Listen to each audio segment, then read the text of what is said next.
มากเนาะป้าผู้สาวมากหนึ่งสองสามเอาไหมลองยืนมือออกเลยจะเบิ่งในงานมายืนตรงนี้เลยยืนนี่ออกมองกล้องกันนะหนึ่งสองสามสบายดีเนาะพี่สาวชื่ออย่างมุกน้องไข่มุกเหรอมันออกมากี่คนก็5 คนเนาะพาดู5 คนคนละมุมเลยสำหรับตัวแล้วแนวไหนก็ได้มืดนะอ๋อแนวใดก็ได้เนาะเลยมากรุ่นอ้ายป่ะรุ่นอ้ายก็ได้รุ่นอ้ายก็ได้เนาะรุ่นอ้ายนี่คือตั้งแต่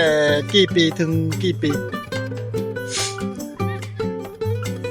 25หรือ30ก็ได้อ๋อก็คือ20ปลายขึ้นถึง30เนาะเลยอ๋อแล้วน้องปัจจุบันอายุกี่ปีแล้ว18อ๋อ18 ปีเนาะเลย18สูงมากนะน้องสบายดีเพื่อนๆเดี๋ยวนี้ก็8 โมงแรงเนาะเดี๋ยวนี้เราก็ออกมาเดินเล่นเนาะออกมาถ่ายรูปถ่ายวิดีโอผู้สาวให้ทุกคนได้เบิ่งเนาะอย่าลืมกดติดตามเด้ออย่าลืมกดไลค์กดแชร์เป็นกำลังใจด้วยเด้อขอบคุณทุกคนครับวันนี้บรรยากาศเย็นดีไหมเนาะไม่แต่ผู้สาวมาลิ้นมาเที่ยวมากเนาะป้าผู้สาวมากวันนี้บรรยากาศเย็นดีเนาะบรรยากาศเย็นดีถือพัดลมพร้อมเลยอ๋ออันนี้เจ้าซื้อเท่าไหร่ประมาณจักแสน100,000ป้าเย็นดีเนาะอันนี้ใช้งานได้โดนบ่แต่ละครั้งชัดใช้ได้ประมาณจักชั่วโมงใส่นี่อ๋อเราถ่ายรูปบ่เดี๋ยวถ่ายส่งอ่ะมากบ่ถ่ายฟรีไอ้บ่คิดเงินดอกไปยืนนั่นเลยเดี๋ยวส่งให้เอาถ่ายของเจ้าถ่าย4 คนเนาะของระลึกเอาสูงหรือเอานี่เอาเป็นแบบไหนสูงไงเนาะอ้าวสูงเลยแบบนี้สูงหนังลง1 2 3เอาไหมลองยืนมือออกเลยจะเบิ่งในงานมายืนตรงนี้เลยยืนนี่ออกมองกล้องกันนะ1 2 3โอเคงามมากงามหลายเลยมาลิ้นด้วยไม่ผู้เบาอ๋อเขาถามว่าเจ้าหมักผู้เบาแนวใดมีสเปคบ่หมักผู้เบาทรง A หรือทรง B ฮะอ๋อเคินเนาะอันนี้อยู่บ้านเดียวกันหมดเหรออ๋ออยู่แขวงใดผู้สาวอยู่บ้านใดอยู่บ้านแกงส้มแกงส้มในเขตอ๋อสวรรณเขตเนาะ3-4 สาวสวรรณเขตยังโสดตั้ง4เนาะ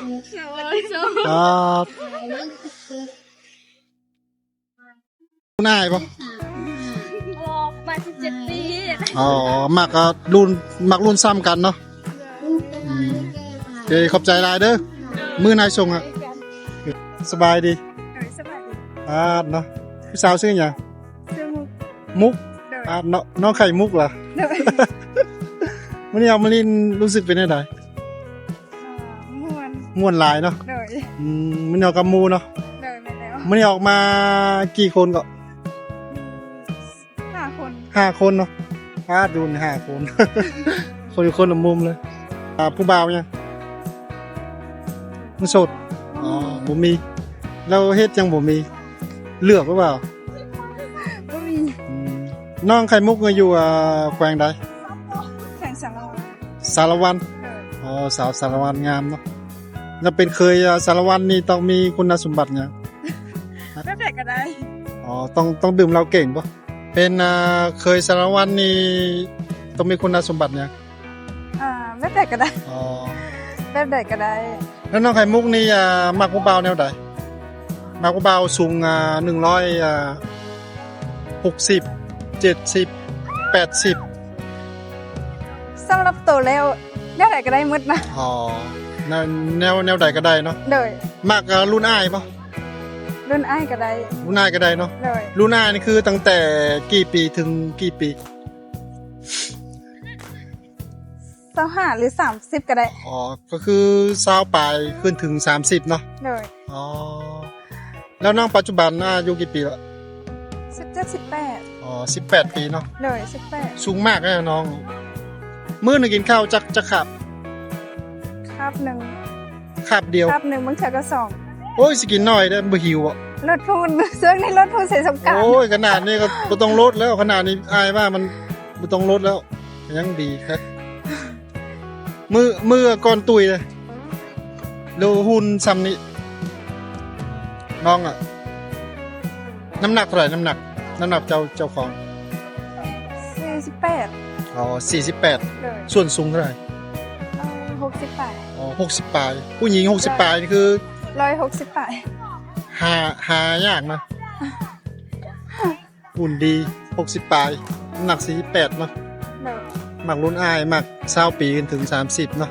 ค่าดองแพงปะค่าดองประมาณกี่ละค่าดองน้องไข่มุกอ่ะ 100ไป 100 ปลายล้าน เลย อ๋อก็ลายเด้เนาะ100 ปลายล้าน น้องไข่มุกในไลฟ์สไตล์เป็นแนวใดไลฟ์สไตล์ใช้ชีวิต ชีวิตเรียบง่าย อ๋อ ใส่ เรียบง่ายไม่ยุ่งยากเนาะ เลย อืมแล้วถ้าเกิดอยู่กับผู้บ่าวนี่น้องสีแต่งข้าวให้ผู้บ่าวกิน หรือว่าจะให้ผู้บ่าวแต่งข้าวให้น้องกิน สำหรับแล้วแต่งเองก็เป็นเพราะว่าเขา อ๋อแต่งเองก็เป็นเนาะ เลย ถ้าเกิดอยู่กับผู้บ่าวอยู่กับแฟนก็แต่งให้ผู้บ่าวแต่งให้แฟนกินเนาะอ๋อแล้วถ้าเกิดยังไม่เป็นแฟนน้องนี่นิสัยผู้ชายต้องเป็นแนวใด เอาใจเก่งแบบบ่งอบ่อ๋อ แบบคนแบบบ่เครียดง่ายนะ บ่คิดง่ายเนาะ ไปแล้ว ก็มัก เพราะเขาคนเขาง้อคนบ่เป็น อ๋อแล้วน้องไข่มุกเป็นคนเครียดง่ายป่ะ บ่สำหรับแล้วเป็นคนบ่มักปากแล้วบ่เครียดง่าย แต่อารมณ์เป็นคนอารมณ์ดีเนาะ เลย แค่บ่มักเว้าซื่อๆเนาะ เลยยิ้มได้ตลอด ยิ้มได้ตลอดทั้งวันเนาะ แล้ว ก็มักผู้ชายอารมณ์ดี เลย แล้วก็เอาใจเก่งอ๋ออ๋อ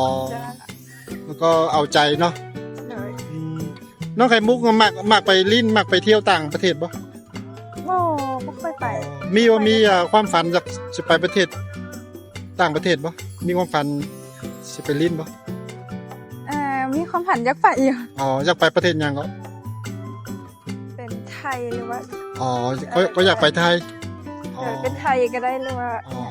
ไปไทยไปเที่ยวทะเลเนาะ เลย อยากมีแฟนไปพาไปเที่ยวทะเลเนาะสิม่วนดีเนาะอืมแล้วปัจจุบันเฮ็ดเวียกเกี่ยวกับหยังผู้สาว ห้านขายเครื่อง อ๋อร้านขายเครื่อง เลยห้านขายเครื่อง แล้วความฝันมักเฮ็ดเวียกเกี่ยวทางด้านไหน แบบไหนก็ได้ อ๋อง่ายๆเนาะ เลย อืมสำหรับผู้สาวนี่เศรษฐกิจปัจจุบันเงินเดือนมันต้องได้เท่าไหร่ถึงจะโอเค เงินเดือนเขาตอนนี้นี่หว่า อะ เงินเดือนเขาตอนนี้นี่หว่า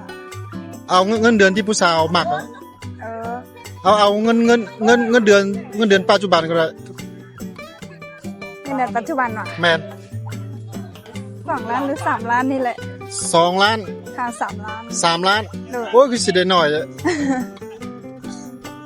เมื่อกี้เคยสัมภาษณ์คนหนึ่งเขาเฮ็ดเวียกร้านดอกไม้เงินเดือน10 ปลายล้าน แน่นอน สูงมากอะนะเขาพูดกันนี่พี่ตกใจเลยพี่ไม่เคยเจอเงินเดือนสูงขนาดนี้ ส่วนใหญ่ก็เงินเดือนที่ลาวประมาณ3 ล้านถึง4 ล้านถึง5 ล้านสูงสุด แต่10ปลายล้านนี้ที่ไม่เคยเจอเลย แต่มือมาเปรียบเทียบกับน้องนี่มันนี่เลยนะมันเยอะมากอะนะใช่ปะเขาได้10ปลายล้านแต่น้องได้3 ล้านนะ ต้องเปลี่ยนงานแล้ว แม่นแล้ว 3 ล้านมันอยู่ได้แล้ว เดี๋ยวนี้อะไรมันก็แพงเนาะน้ำมันค่าข้าวกินข้าวอะไรก็ต้องจ่ายเยอะ อะไรมันก็ขึ้นราคาหมดแล้วอันนี้กลับเลยบอกหรือว่ายังกลับมาอีก ยังสิลบมาอยู่ อ๋อก็กลับไปเล่นสงกรานต์ซื่อๆเนาะ แม่นแล้ว ยังลงมาอีกเนาะ โดย อืมระหว่างอยู่ในเมืองกับต่างแขวงนี่ผู้สาวรู้สึกเป็นแนวใดมักอยู่บอลใดหลายกว่า มักอยู่ทั้งสอง อ๋อก็มักอยู่ทั้งสองเนาะ โดย 50-50เนาะ โดย อืมมักผู้บ่าวในเมืองบ่หรือมักต่างแขวงหรือว่ามักผู้บ่าวอยู่บ้านเดียวกัน ในเมืองก็ได้ในแขก อ๋ออันนี้ก็เว้าบ่ได้เนาะอืมเคยมีแฟนนะบ่ อืม บ่เคยอะ บ่เคย โอ้ยต้องมีสิงามขนาดนี้ เคยมีคนจีนมาลมบ่ เคยแต่เฮาบ่กล้าลง อ๋อเฮ็ดยังบ่กล้าลม อ่า เป็นยังไงมันบ่มักหรือ เฮาเว้าภาษาจีนบ่ได้อะ อ๋อ เลยลมกันบ่ฮู้เรื่อง บ่รู้เรื่องเนาะ โดย แต่ก็กลัวเขาแบบมันบ่จริงจังเนาะอืมสื่อสารกันมันบ่ค่อยรู้เรื่องเนาะ แม่ บางคนเราวัฒนธรรมเนาะมันเฮากันมันสิยากเนาะ โดย มันหลายๆอย่าง แล้วระหว่างผู้เบาวไทยกับผู้เบาวลาวนี่น้องสิมักผู้เบาวไหนมากกว่า ไทยก็ได้ลาวก็ได้ อ๋อไทยก็ได้ลาวก็ได้เนาะ โดย อืมเคยไปเรียนอยู่ไทยปะ บ่ยังบ่เคยเทื่อ อ๋อบ่เคยเนาะนี่ใจก็อยากไปเรียนอยู่ไทยเนาะ แม่นแล้ว มื้อนี้ออกมาเล่นเที่ยวขอให้มีความสุขเด้อ โดยขอบ บายน้องไข่มุก เด้อจ้า น้องไข่มุกงามมากเลย